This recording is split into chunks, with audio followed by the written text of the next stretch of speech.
ассалому алайкум дӯстони азиз, умедворам ки ки шумо хуб ҳастед. бар ҳамаи шумо саломатии хоҳон ҳастем. баъзе вақтҳо бисёртар мешунавем ки дар ягон маърака, яъне дар тӯйхонаҳо байни ҷавонҳо ҷангу ҷанҷол содир мешавад. ва сабаби ин ҷанг аз куҷо оғоз мешавад? албатта ҷавонҳо ҳамон нишокиҳои сипирнокро мехӯранд. баъдан ягон гапи ҳақ ба онҳо сахт таъсир мекунад. онҳо аллакай ҷангро оғоз мекунанд. сабаби ин ҷанги асосӣ ҳамон нишокиҳои сипирнок аст. ва чӣ хеле ки шумо наворо дидед, дар тӯй ҷавонҳо бо ҳамдигар ҳамла карданд, шапошап карданд ва давомашро нагузоштем.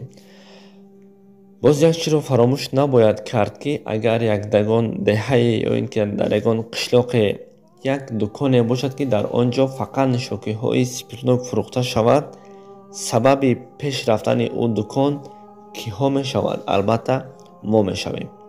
мо мусалмонҳо мегӯем ки алҳамдулиллоҳ мусалмон ҳастем, аммо дар тӯю маъракаҳои хеш ҳамон нишокиҳои сипирнокро меорем, мегузорем. мо бисёрҳоро дидем намоз мехонанд, аммо дар тӯйҳояшон ҳарчи ҳамсинфҳояш, бародаронаш менӯшидааст, барои ҳамин кам меовардааст, мегузоштааст.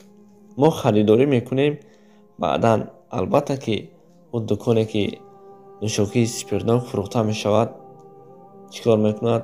Пеш меравад, савдояш хуб мешавад. ва ҳолатҳое ки дар тӯи маъракаҳо шунидем, бовар кунед, вақте ҷурааш, дӯсташ зан мегирад, арӯсро ба тахт баровардан мегирад, ҳамон либоси арӯс агар гардан китфҳо тофта истода бошад, мо бисёр шахсҳоро мешиносем ва медонем ки аллакай як сухан мегӯянд: воҳ, ӯро бубин, аъзои баданаш сафедак будааст, ё ин ки гандумранг будааст.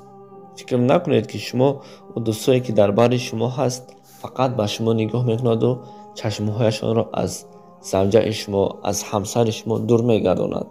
Не, дар он вақт шумо ба онҳо лозим нестед. онҳо ба шумо менигаранд, аммо чашми асосияшон дар ҳамсари шумо аст. ин оинаи рӯшон аст, оинае ҳаст ки ягон ҷои пинҳон кардан, ягон ҷои паҳн карданаш ҳам нест. ин ҳақиқат аст. бовар кунед.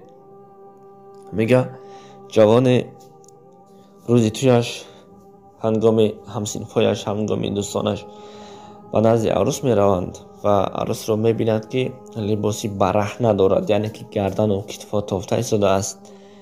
ҷавон мегардад, меояд ба падараш мегӯяд ки падарҷон, ман зан намегирам, ӯ духтарро намегирам. падар ҷангу ҷанҷол мекунад. охир ин қадар маблағ сарф кардем, ин қадар.